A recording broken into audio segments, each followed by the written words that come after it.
Hello and welcome to The Digital Insight, the technology, procurement and supply chain podcast that delivers valuable C-level perspective into the core issues surrounding business transformation and digital disruption. Each episode will bring you the most inspiring executive insights from those who are leading transformation strategies within the world's biggest and best-known companies. The Digital Insight.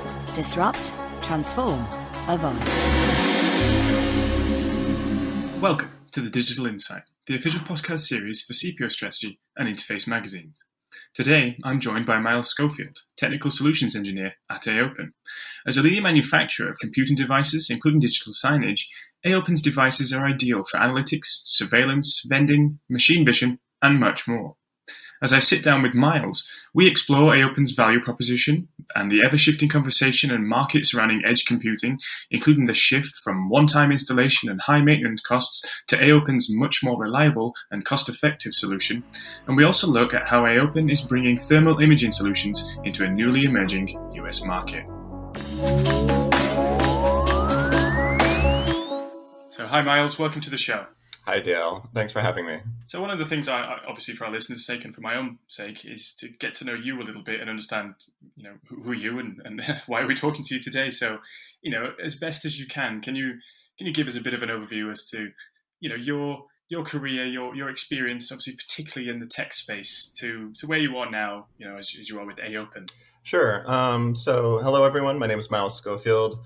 And my career has mostly been about two primary jobs since I graduated. I was a microscope engineer for a primary supplier of Intel for about 10 years. And what that means is that I worked on a very specific type of microscope that Intel used to inspect microchips during the manufacturing process. And I was one of those guys in the big bunny suit, the white suit, where, every single day for years and years and years and supporting this product. So I have a lot of experience with microscopes and light and light science and things like that. And of course, semiconductor technology. So that's the large chunk of my background. And then after that, I did a hard consideration on becoming a programmer, and I thought that was definitely not for me. So I decided to get a much more proactive customer-facing role for Aopen. And what I do for Aopen, so Aopen is a hardware manufacturer that's part of Acer, right? And what we do is we focus on coming up with great enterprise commercial solutions. Specifically hardware solutions. And it's very challenging. It's tough to be a hardware manufacturer in this day and age, and we'll talk about that more in the future. But what I basically do is work with customers to decide what sort of products they need from Acer and Aopen, what they should be doing, what partners they should be working, and of course, analyze the market and any trends that are going on, because it's very important that we're releasing relevant products into the American market. So that's pretty much my role title at Aopen is Technical Solutions Engineer, which basically just means what I said. I work with people to help them figure out exactly what they need to achieve their current business goals. Fantastic. And obviously then, so tell us a little bit more then about, let's imagine this is the first time I've ever heard of, or our listeners have ever heard of Aopen, and who is Aopen? What does the company, dive in a little bit more about what the company does, about what would you say its kind of mission statement is, and why, to put it bluntly, why does the world need a company like Aopen right now? So Aopen is actually a pretty interesting company. I had never heard of it when I first started to work there and applied for a job. But the company is well over 25 years old. So it's very, very old in the tech sense. The reason why it's so old and no one knows about it is because the original founding statement was Aopen and share. So the A stands for Acer. So it's Acer, Open, and Share. And the whole idea behind the company was to create a really friendly OEM ODM for businesses. And of course, as you know, an OEM ODM doesn't have a brand. A lot of what they do is white label. So the brand was never particularly well known, especially in the States. It then became larger and larger and larger. Had made everything from printers to keyboards. A lot of people knew us for making motherboards.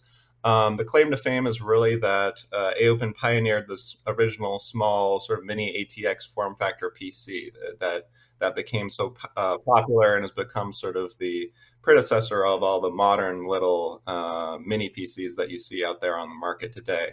So yeah, Aopen has been around for practically ever, and the focus has always been trying to engineer the best commercial grade solutions for our customers. And right now, we're obviously developing our brand recognition in the United States to be around that value message. So what we try and basically do is make great products that are commercial grade, which means that they are designed to be used in commercial applications, run 24/7, last for 5 years, extremely low failure rate.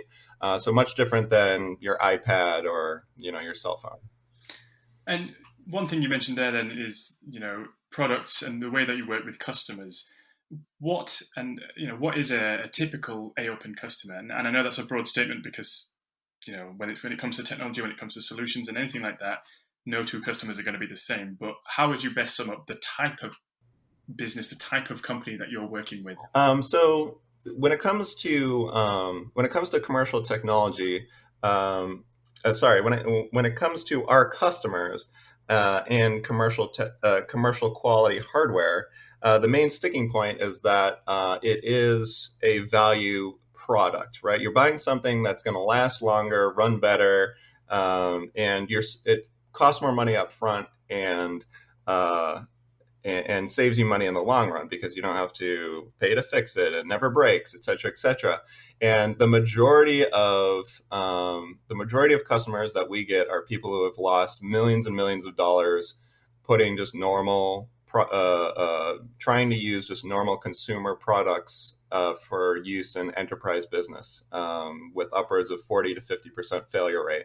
And so those customers, a lot of those finally bite the bullet and say, okay, we realize the value of commercial hardware, and those are our primary customers. And so what we do is we work with them. They've experienced all sorts of a menagerie of hardware failures. And so our products are extremely general, and the main purpose of our products are really just to alleviate them. It's not like our edge computing devices. They're just regular computers. You could put one on your desk and use it for this podcast. So it's just that they're different in the fact that they don't fail and they run.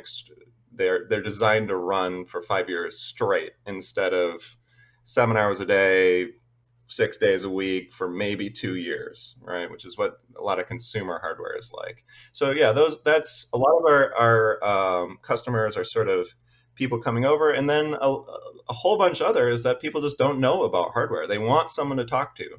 If you go out and buy hardware on the market today, if you're buying low-end hardware, you're not going to get to chit-chat with anyone about technology, right? And so what we would do is we work with major brands and major SIs, and we really help them bridge the hardware piece of what they're looking for, because there's a lot of bad hardware out there. Let's put it that way.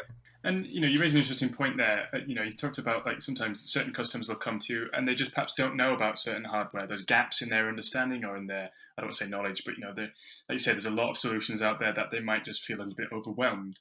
Particularly in your time working with Aopen, and this is quite again a broad question, I know, but are you starting to see a shift in the conversation in terms of the customers that you're working with?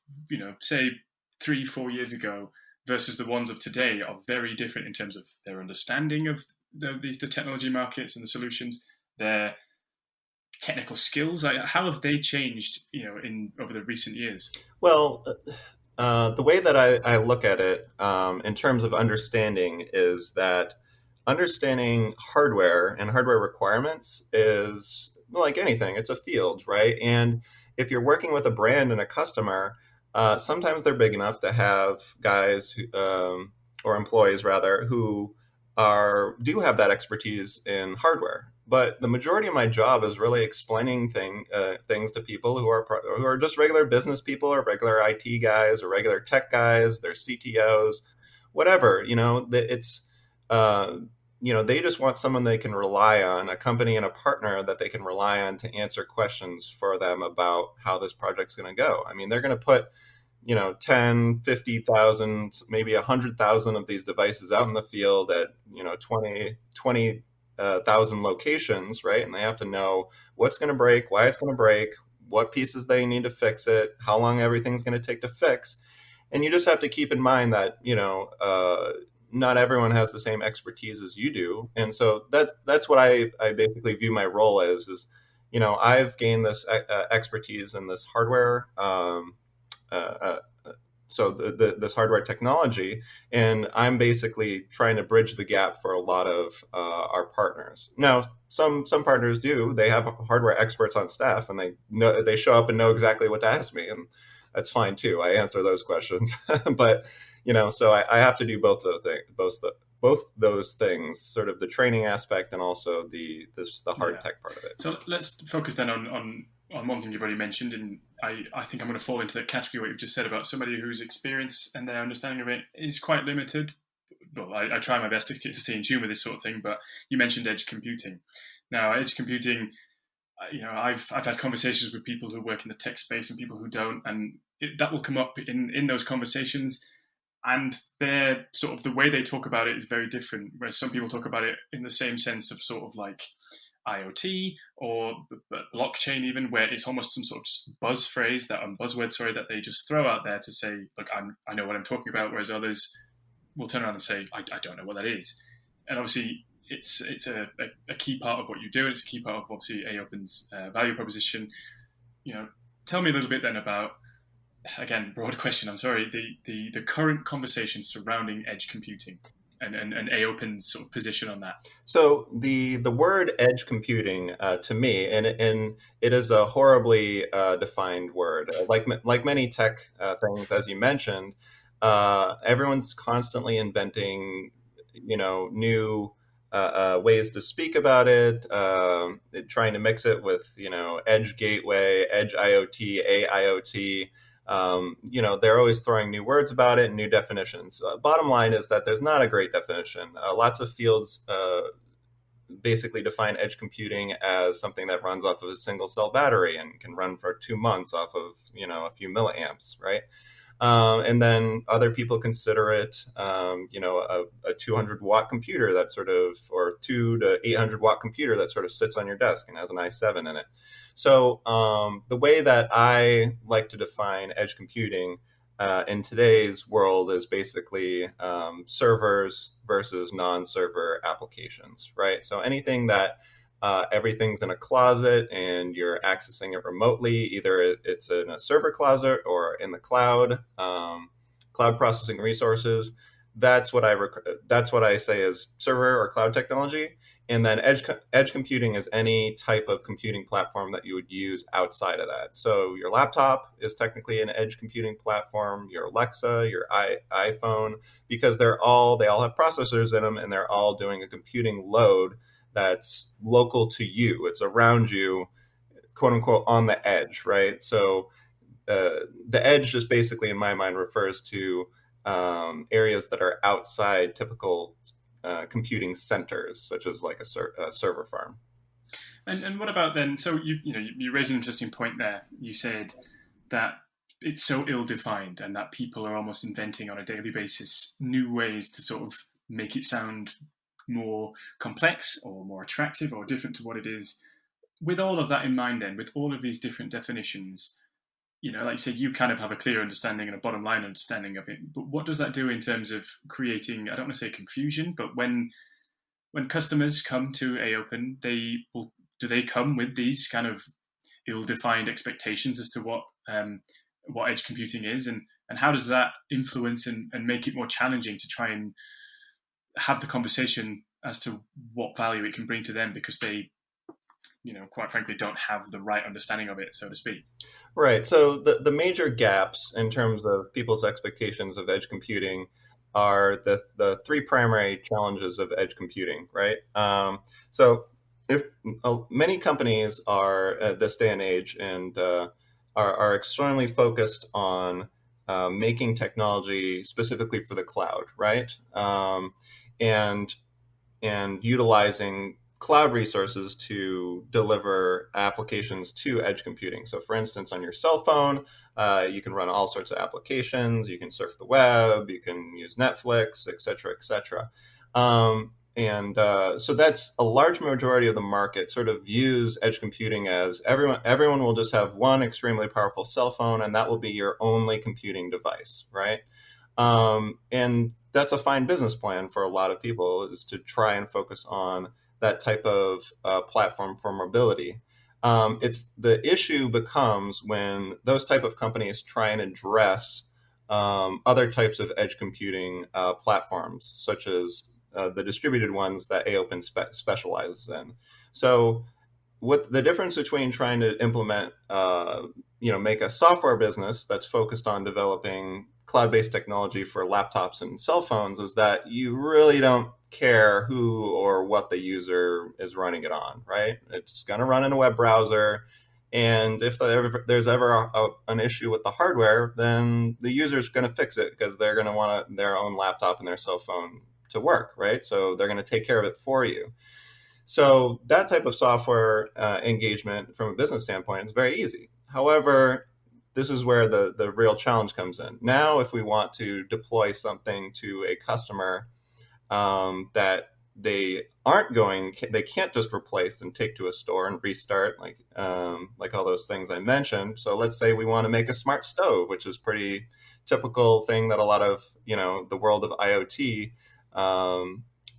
things should have happened years and years ago. So we want a smart stove. Great. So what is it running? Is it running Windows? If so, do you need to connect it to the internet? How do I update it? What happens if it crashes? How do I repair the computer inside? Do I have someone go to your house? Right? Like once something's stuck somewhere in a distributed sense, when it breaks, it becomes really, really difficult to sort of very, very expensive to access because you have to interrupt people's lives, right? So if you just take a simple example like a smart stove, which is the whole idea of IoT was that everything becomes cloud enabled, right? Your stove, you can manage your stove, every single light in your house, and your bed's electronic. You can, you have all this technology. Everything in your house is effectively wired and cloud accessible, which is eventually going to happen once we get over those issues of how to correctly manage, upgrade, support, and maintenance those type of technologies. Because if you buy a Samsung Smart Stove right now, and it breaks, you'd be like, man, I wish I bought a regular stove without a computer in it, which is a lot of the market sentiment. So it's really the main thing, like I said, for the companies that don't really understand hardware is how dangerous and how tough it really is to deploy a sort of a distributed edge solution, and that's why it's so it's so difficult, and that's the main challenge of the job, because a lot of these projects I work on, everything's quoted just as an upfront price too. So you can't compare our product on the initial price. So ours is always going to be more expensive because it's designed to last for 5 years. So once again, a lot of my job is convincing people that, well, even though your RFP is all about what you're trying to lower your upfront cost, which is, and then they totally ignore the maintenance budget. That's a big challenge in the job too, is because, like I said, it's all about value selling for this one. So those are the two primary challenges of this job, recognizing what we call, the value over time or cost over time of the product, instead of just looking at the upfront cost. And like I said, obviously the challenges in deploying this type of solution. And one thing that interests me there, that in a different perspective, is you said about that there's a realistic situation where somebody has bought a smart stove, and a cloud-enabled stove, and then it encounters an issue, or it encounters maintenance issues, and obviously then those people might think, oh, I wish I'd just bought one without that kind of capability. As we speak today, obviously more and more people are, well, rightfully so as well, open and engaged with technology, and I say open to the idea of having this sort of new hardware, in their day-to-day lives and that sort of thing. But obviously, there will still be people who are reluctant and have the kind of fear and sort of are reluctant to say, to kind of invest and say this is what we want. Are you still seeing that where you might be having those conversations, and when you talk about that sort of thing, that actually they just sort of turn around and say, sorry, I've got a bit rambly there. Long story short, is it as black and white as saying there are those people that are happy to embrace this sort of technology and there are still those who aren't? And how do you kind of tailor the messaging, tailor the communication to sort of cater to both those groups of people?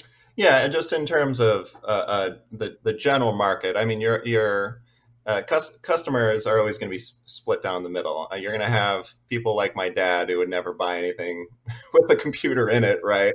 Because he's a car guy. He would never buy one of these new cars, which if the tail light goes out, you need to replace a $5,000 computer. Like, that's just my dad's biggest nightmare.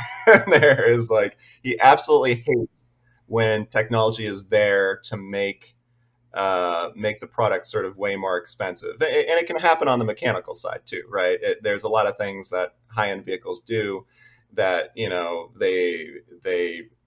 that really increases the maintenance fee, right? And so it's not just computers, but in general, you have those, and then you have people who are literally throwing themselves at new technology to try and try and effectively be your test bed of all this new stuff. So yeah, I would say in general, people are going to adopt it. I think as long as it works and there's value there. I think the major challenge in terms of edge computing is really in terms of customers' understanding is not whether they'll use it or not, or whether it's useful. It's really around sort of security and governance and things like that. So solutions like Alexa and your cell phone and Google Home are all very interesting from a security standpoint.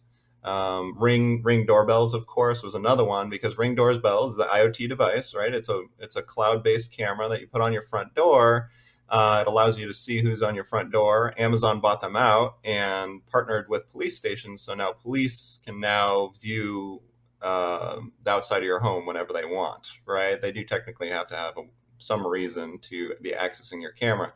So when we talk about having computing or information gathering devices out on the edge, there's a lot of discussion about security, and what data is being gathered and who has access to it and things like that. So when it comes to IoT and your smart stove, people are always worried about, well, can someone log in to my smart stove and burn my roast when I'm not there? And yeah, it's obviously for things that are beneficial to the company. They're not obviously advertised. Like the amount of data that you give up from your cell phone is pretty much more than any application out there. So your cell phone does more data gathering than pretty much any other thing you interact with by far. But from a legislative perspective, your cell phone is not particularly well controlled. But then they went out and just straight up banned every single type of facial recognition technology in Portland. So yeah, that's in terms of these type of technologies, in terms of security, right? Should the government control how these IoT devices get deployed, work? Are they worried about people hacking into your smart stove and things like that? And I honestly think they should be, but it's just too much of a gap of understanding, right? They tend to do things like my state, Portland, which is just ban everything outright and but still let the large manufacturers do whatever they want. So really interesting discussion about, not only how people view the technology in terms of adoption, like you mentioned, but also how governments do it, and and how it could possibly be legislated or controlled or kept safe and things like that. Because, as you could expect, it's pretty much a Wild West out there right now for a lot of these different things. So let's look at one particular sort of, I don't say one solution, but one area, one particular piece of hardware that I know is of great interest to you right now, is looking at the kind of thermal imagery and thermal imaging. Quite bluntly, what is Aopen doing there? Tell me about why and how that's a particularly key market right now for Aopen. So, what Aopen usually does in terms of edge computing is we usually focus on products which are usually running something like a Celeron, to give your listeners ideas, something like a Celeron or an i5 or an i7, just a normal computing platform, right? So, as I mentioned before, Edge has a whole different layers, right? Your cell phone has an ARM processor in it. And you can get pared down, like your router has a different type of processor in it as well, much lower power. So everything technically has computing power in it. So normally Aopen focuses on that sort of just really general processing power, something that can run Windows. We're not trying to make routers and printers anymore, right? However, with this type of technology, which is in this case an IP camera, and in this case a thermal IP camera, thermal IP cameras obviously don't have i5s in them. They're just, and the reason why we're particularly interested in this technology, so for those who don't know what it is, thermal imaging is basically a camera that instead of picking up visual light, it picks up infrared light. And what that allows you to do, the traditional use case, is that it's used by building manufacturers and architects and building controllers. And you can basically walk outside and use one of these cameras to take a picture of your building, and it can show you if there's any bad seals, if there's any leaks. It's also used in industrial applications because the temperature is a very hard thing to measure discretely, right? In the sense that if you want to know what every single piece of your equipment, the temperature is, you have to put a probe on every single piece. So to be sure, right? Well, what's the solution to that? Well, you can take a camera and have a pretty good idea of what your entire 60-foot, canning machine is doing from a temperature standpoint, without having to put a million probes on it. So this type of technology allows you to sort of detect any thermal anomalies, such as any sort of a thermal runaway for critical applications, can sense when if fuses are critical, which fuse blue, things like that. However, what we're talking about today in terms of the reason why we're looking at, we're bringing one of these cameras to the United States is specifically for body temperature. So the reason why body temperature thermal scanning is so important these days is because it's really about workplace safety, right? And when we talk about workplace safety, all these cameras really do is you set them up, and they're designed to basically just take the temperature, just like you'd go to the doctor. You go to the doctor and they put that little wand on your forehead, or they pull out their little IR targeted gun, and they take your temperature, right? Your body temperature. And your forehead is a great representation of your overall body temperature, because your body fights like hell to keep your brain at an extremely stable temperature, right? We all know it's around 98.5. And since your brain is so temperature sensitive, so if your body will let your feet and arms and whatever go crazy before it tries to change the temperature of your head. So generally, if you can have a camera, get someone's head in view, you can tell if they're running a fever or not. And that's the whole idea, is that we're just trying to you're trying to find when people are just trying to get sick, to try and prevent them from, of course, getting other workers or other students at your school sick as well. It's obviously not a fail-safe, but it's a technique that's been being used in the APAC region for years and years and years, has been extremely successful there. And so it obviously has much more interest these days in the United States for the first time. And, forgive this for sounding kind of like I'm trying to put you on the spot or anything, but because I'm not, but why Aopen? Why is Aopen the business, the company, to bring that solution?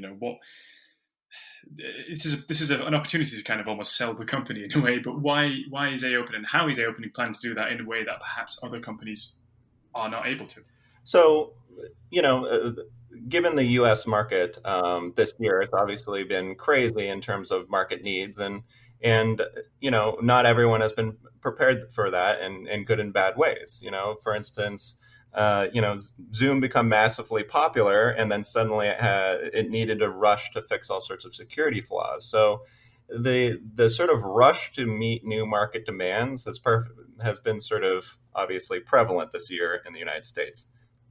So that's what we're looking at, is that we have a brand new demand for these type of thermal products in the United States. Now, when I looked at this new type of demand, as I expected, many solution providers just put together solutions which seemed okay. But I really wanted a solution that was more proven and had a track record, so that when I go out and release this product to our American customers, they know that they're getting something that has worked, does work, has been thought about, and things like that.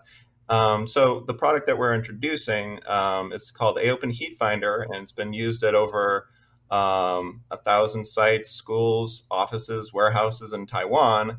And Taiwan was really one of the leaders in the most recent pandemic response. They had one of the best. They were one of the best countries that was able to control the spread. And they did a number of techniques, but this was certainly part of their plan. So this is really a proven technology that we're introducing. And of course, the second thing about the technology itself is that in Taiwan, the reason why this product was so popular was because, generally speaking, this type of thermal imaging is extremely expensive.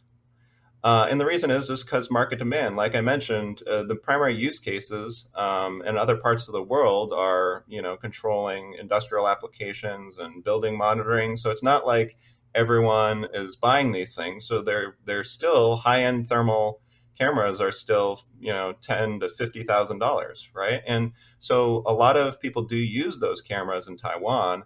And so the goal of this product that was developed by an Acer partner, they call it an Acer Select partner, was really to try and really lower the price point down, create a comprehensive system, just a normal IP camera that can be connected to an IP camera controller and recorder, put it at a good price, and introduce it to the market. And so that's pretty much what happened. So yeah, it's been really popular, really effective across the board on all those use cases. And so that's why we're bringing it in the United States. And give me a bit of a timeline then. So as we speak today, this is obviously an ongoing project. This is something that's happening right now. Give me a timeline from this day forward. When are we going to see? Basically when that rollout's going to happen. So when the rollout is going to happen, the interesting thing to me is how it's going to happen. So, as I mentioned, there's a ton of people approaching this type of technology in the United States. I was sort of convinced that I wanted to bring something in regards to this technology when I read some major news articles saying that Amazon had invested over $15 million in cameras for their warehouses. GM was doing the same, not that much money. And so I knew that American companies were finally starting to take this type of technology seriously. Now, the real question is implementation, right? Like I said, that's always the challenge with edge computing, is how you implement it. So there's obviously a million different ways that you could try and implement one of these procedures. But bottom line is that the de facto implementation of how to control this type of measuring the temperature and monitoring the temperature of your students or your employees would be to stand outside your warehouse with a thermometer all day and measure people, right? And so in my mind, the solution needs to be better than that. So standing outside with a thermometer takes about 2 to 3 seconds a person. And you can imagine if you had a school of 10,000 people that, most of them would miss your class, and you'd have a line that would probably reach all the way to their house every single morning. So our particular solution is designed to be one that you just walk by quickly. So everyone still has to go in one door, but everyone just walks by and it catches your temperature on the way by. And that's the reason why I think our solution is so important, is because so many others that are trying to be introduced into the market are much more active. So I like to say it's like intrusive or non-intrusive. So there's a lot of ones being introduced today that have a lot of cool features and are much more enterprise. They may have facial recognition in them and stuff like that. And you have to go and align your face. It takes, 5 seconds. It's great if you want that extra information and you're adding things to it. But from my perspective, I just wanted to release a camera that did one thing really well, really fast, right? And was just easy to use and just got people on the way in. Because consider this, if we want this technology to be successful in the United States, ideally almost anyone can use it, but you don't want to walk into, once restaurants reopen, you don't want to walk into a restaurant and have to queue up outside and have them thermal scan you. And yeah, you just want to walk in, and if there's an issue, they stop you, right? And to achieve that, you need something that can really get your temperature while walking by, right? So in terms of initial implementation, I'm hoping that this product, with that very specific use case where it's quick, you get people walking by, is really the primary one that people use. And for more advanced things, like we have a whole bunch of partners who want to use this camera on much more complicated systems. Like they want ones that you do have to align your face with, but maybe it gives you something to read and has corporate messaging. And then you can also attach it to, you can also create an unattended solution, right? You could put one of these things with a facial recognition system that's attached to your badge scanner. So if you have a building with 5 entrances, you just put one of these cameras at each one, and then it will talk to the door controller. So we have software partners who we work with in the United States are working with those type of higher end applications. But generally speaking, we're just introducing this as, just walk by. It's just sort of a check, saves time, gives you an added layer of security. And you've obviously mentioned, something that we've yet to mention, but the sort of obviously, you mentioned the reopening of restaurants, which obviously speaks to what's happening right now with coronavirus and that sort of thing. How has that changed the conversation a little bit? Had this been in a world where that hadn't happened and we were speaking today, would this thermal imaging conversation be in the same place? Would it have already happened? Would we be sort of waiting for it to happen, a bit longer? Like what kind of impact has that had on it? In my opinion, it's had a large effect, and the main reason is related to the one I mentioned before, which is it's just that people are so scared of camera technology.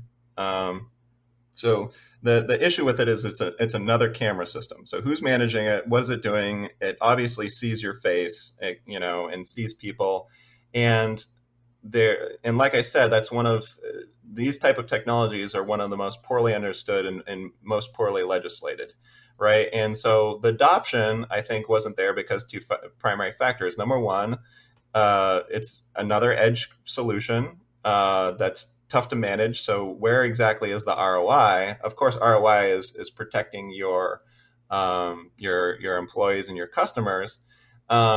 However, that hasn't become a major concern until today, right? Where actual business is being lost, right? So it's really the market was created from a reaction from a lot of these companies, because building these type of releasing these type of solutions,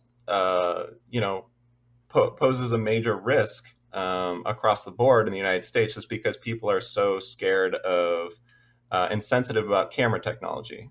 Like I said, your cell phone gathers 1,000 times more data about you than these cameras ever could, but that's sort of people's perception. It was when I saw these new type of cameras, thermal scanning cameras being advertised, because I get now that it's become a market, I get them on LinkedIn and Facebook all the time. There's like 10 or 20 different solutions that I've seen being offered now. And all the comments are always the same, like, I'm going to smash those cameras, or I'm going to cover my face, or whatever. People generally just don't like cameras because they view them as sort of invasive. So once again, it goes hand in hand with that sort of privacy is sort of very poorly understood. Security is very poorly understood. And that's the frustration with a lot of edge computing solution providers, right? Is they see how much information you're giving up on a daily basis, and they just want to put something in your Samsung smartphone your Samsung smart stove that helps you out. But then, someone notices it. Why did you put a camera in my stove? Well, to look at the turkey. But you're spying on me, and then they call their government and they get the stove banned and things like that. So yeah, I think it's had a major effect on the adoption of this technology. Whether or not people are going to understand it, it's not thermal camera technology is, you know, it's a little tricky because you're effectively trying to do a pretty complicated measurement. But in terms of people wanting the solution, yeah, I think the demand is definitely there. And I suppose final couple of questions. Then this one, I suppose, if obviously you can't predict how the next year is going to go. There's a lot of obviously moving parts. We just don't know. But in an ideal situation, if you and I were to pick up the phone in 12 months' time and catch up, and I was to say, so since the last time we spoke, how have things gone? What are kind of, again, I know you can't be too specific, and there are, like I said, there's a lot of moving factors in that. But what is something that you could sort of say is not a dream situation, but a key target that you'd have hoped to have achieved throughout this, throughout this launch, basically? So across the board, my business goals is really to drive adoption of new types of technology. In terms of edge computing and what I do at Aopen, what I really get excited about is companies that are trying to drive trends, right, and that actually affect people's lives in some way. I'm not a huge fan of companies that just sort of sit back and try and monopolize spaces and just force out competitors and never innovate. So in terms of, I'm hoping that Aopen and this product does have a meaningful impact on the way that people think about these type of solutions. Mainly the whole difference between, of course, the security aspect of it, but also the whole idea of, well, maybe in some cases we're going to want cameras that walk by, and in some cases we're going to want a screen that someone stops in front of. So ideally, what I'd like Aopen and our partners to do is really drive sort of the understanding and the adoption of these new types of tech, and that goes for all the other types of projects that we work on as well, driving a new type of technology with our medical partners about how people in extended care facilities or hospitals interact with people and their doctors and things like that. All these solutions that are outside of talking to your doctor on a cell phone. And of course, all the regular edge solutions as well, such as digital signage and kiosks and payment systems and things like that. What I'm really interested in is, what are you going to be doing as a consumer? And what our business is going to be doing as customers to really enhance their business, whether it be retail or healthcare or education. And obviously then in the coming months, coming weeks, you're going to be doing a lot of work to essentially showcase this technology, this solution. How can people find out more? How what work are you doing to communicate this new product, this new solution, and in what capacity are you doing so? So what we're doing in that regard is Aopen typically works through our partners, but in this case, our partner is a Taiwan partner with not a whole lot of presence in the United States. So what we're doing to inform people is working just straight with all our channel partners initially. So what we're going to be doing is our main target. So we have a lot of channel partners, direct channel partners. In education, right? So we're going to be working with, people like CDW Education, the Acer Education team, the Acer Enterprise Sales team, our primary disty partners, to sort of just drive the product in a general sense. And then we're also talking to a number of our software partners who are developing those more enterprise-based solutions. And then once they release their solutions, then we'll be working with them to help them advertise those in their particular channels as well. But the first thing we're doing, of course, if you want to learn more about this technology, is we're going to have a half an hour webinar next week on Tuesday, I believe. And so I'll get you the information if you guys want to come join that. I'll be showing off the product, talking all about it, giving a similar spiel to today, a little bit more technical, a little bit more numbers related, but pretty much the same gist. And that webinar next week for the product release is specifically designed to get all the buzzwords, fast, accurate. We want one that you walk by instead of queue.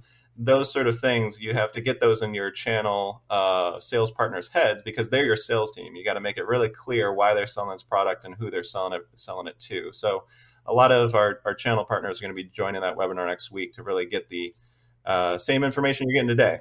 Similar. So perfect. Miles, thank you for joining me.